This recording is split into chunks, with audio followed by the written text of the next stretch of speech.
Everyone, welcome to the Affirmative Talk Show. We're going to go ahead and give it a little bit before we go into our live show. We're going to talk about Phil Jackson, man. We're going to be talking about Phil Jackson. But before I do that, I'm going to give it about another minute to get everybody to chime in on this live stream. And if you would like an opportunity to be able to chime in on this live stream, I will definitely chime you in. I'll send the link and I'll put links in the comment section, and then we'll get started here shortly. But we're going to be talking about Phil Jackson. Phil Jackson and some of the some of the shit that he got going on out of his mouth. We're going to talk about this, man, because I think it's something that's very important to talk about, and we're going to get into it. So give it about another minute and give time for people to jump in. And if you would like to say anything, I'm going to actually put the link. I'm going to put the link in the comment section. So you should be able to see it. And what we're talking about, man, is Phil Jackson. And we're talking about Phil Jackson from a different perspective because Phil Jackson has made some controversial comments. And it's all controversial. It depends on how you perceive it as a person, right? So, we're going to get into it, man. We're going to read it from a couple of articles on what the situation, on what Phil Jackson said. And I'm going to give you my opinion. And I'm going to give an opportunity for anybody else who would like to chime on this live stream and give your opinion. Whether you agree with Phil Jackson or you don't agree with Phil Jackson. I want to hear from you.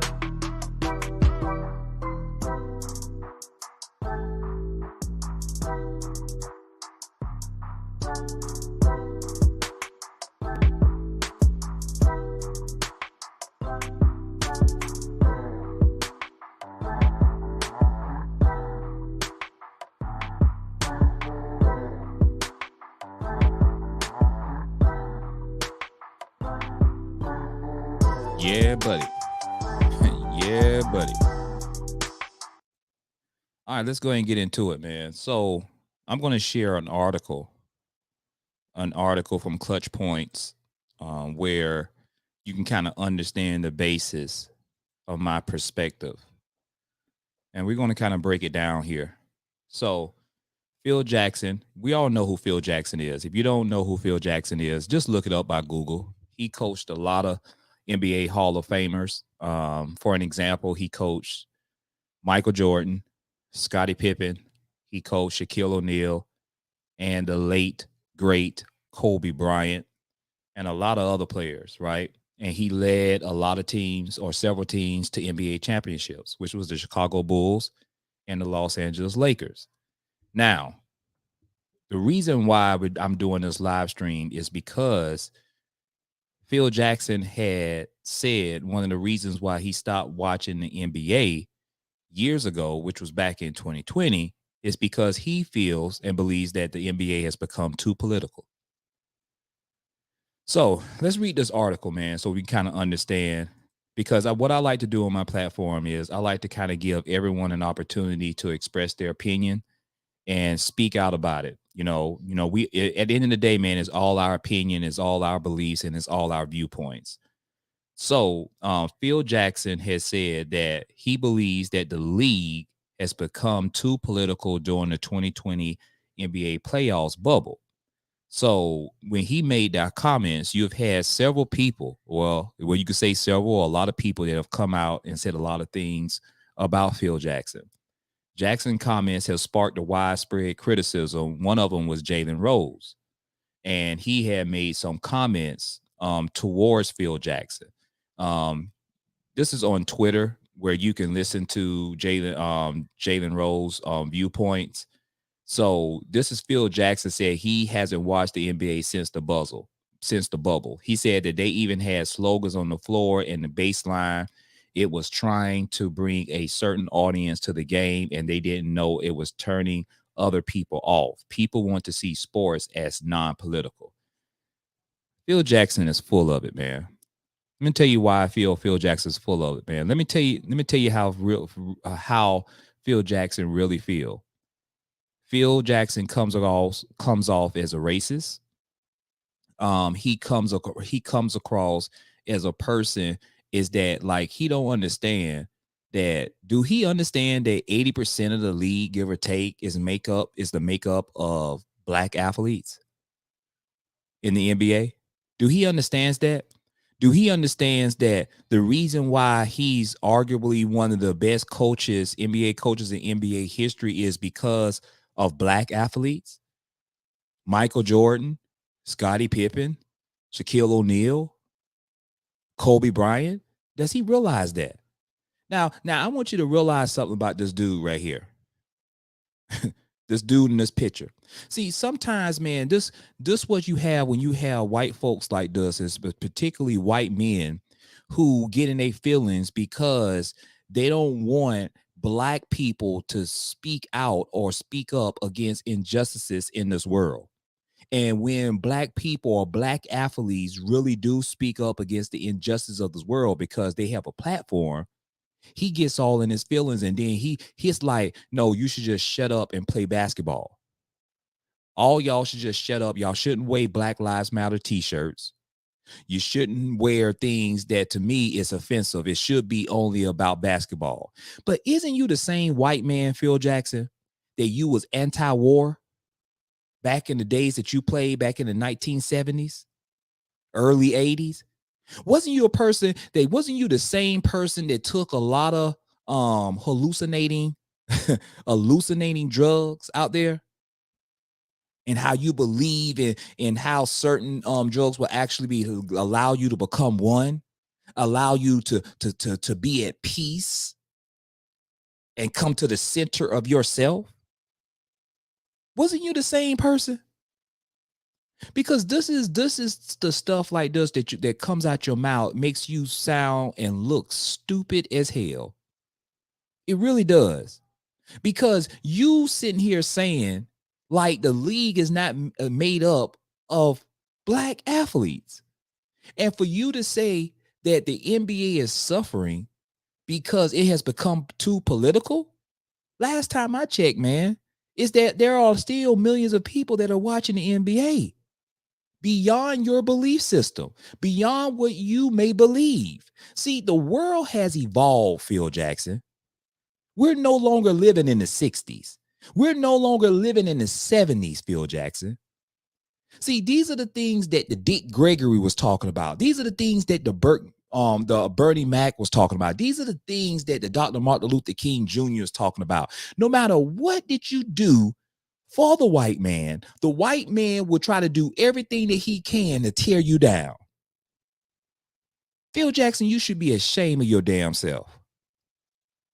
And not only that, because of those stupid comments, you should not have no type of opportunity to be in an organization at all, period, because of this belief system that you have.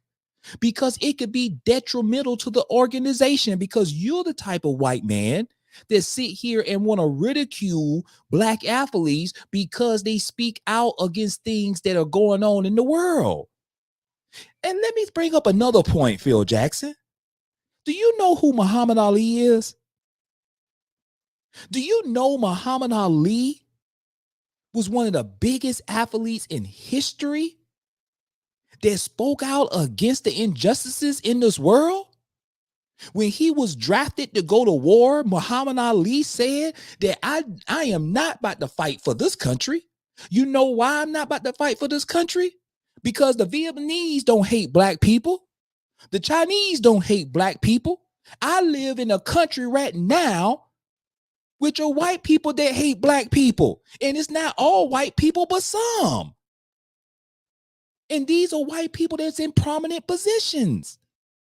But you know what? A lot of people don't want to hear that.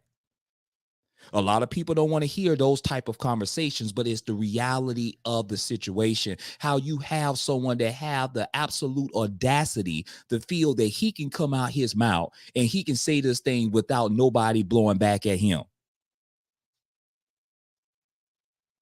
Come on, man. Later for this, man, when you talking about making comments like this. Now, let's go on and read in the article. It says that Jackson's comments certainly haven't gone over too well with many folks. And Rose hits the nail on the head here with his criticism of Jackson. Now, the NBA actively sought a way to help make positive changes amid a time of political unrest and social fear due to the COVID-19 outbreak. And many folks like Rose appreciated that sentiment. Jackson may not believe it was very important, but to Rose and millions of others, it certainly was. Now, this goes back to my point that I was saying about Phil Jackson. Is that Phil Jackson has to understand is that for someone who has done a lot in the NBA, in the league, no doubt he's one of the best coaches of all time. But to make such an insensitive comments by saying that he hasn't watched any NBA games because he feels it has become too political is beyond me. And he has the right to his own beliefs, but I have a right to speak my opinion just like he has a right to speak his opinion. But I will warn him is that he sound like a hypocrite when he is criticizing the league, the NBA, for giving athletes a platform to continue to express themselves against the injustices that's going on in this world. Mind you, it was the same Phil Jackson when he played for the New York Knicks when he was anti-war, when he spoke out against it. It was the same Phil Jackson that sit here that coached the Michael Jordans. It's the same Phil Jackson that you must understand, Phil Jackson, around your time when you had Muhammad Ali that spoke out against war. You had Muhammad Ali that spoke out and said, I am not about to go and fight in a war when I live in a country where people hate me because of the color of my skin. Racism is real and it is true, Phil Jackson. And the only way we're going to be able to overcome these fears and these things about racism is that you must be willing to understand. But if you're not willing to understand, you're part of the problem. And this where it comes in is where that white privilege come in, is where you come because you are a white man. You don't have to worry about a lot of things that black men, black women have to attend to, and what we've been dealing with for hundreds and hundreds and hundreds of years. Shout out to the NBA for debunking his sentiments and really continuing to put things like this in the forefront to understand is that we still have a long way to go in this country where people stop blaming other people and stop hating other people because of the color of their skin. Guess what? Sports is a great way to bring people together.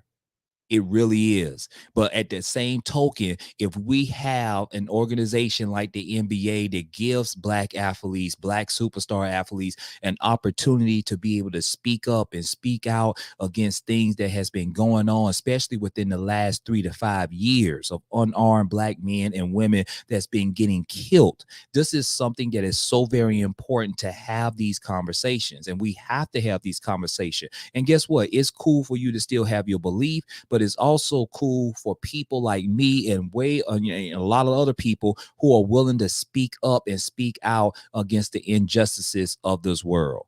This is what making movements is all about. Movements are not set up to be peaceful. Sometimes movements like this, when you speak out against the injustices of this world, of this country, it's going to shake up the world. It's going to shake up different things. But when you make movements and when you stand for injustices in this world, you are standing up for change, a positive change in this country. And you cannot bring forth positive change if you're not willing to speak up and speak out against injustices and racism in this country. So with that being said, man, y'all do me a favor. If you like this content, go ahead and like and comment and share this video. Do me a favor. I gave you an opportunity if you wanted to jump on this live, if you wanted to kind of give your opinion of the situation. No one actually jumped on the live, but that's okay. You'll have plenty of opportunity for that. But this is the Affirmative Talk Show, and stay tuned to the next episode.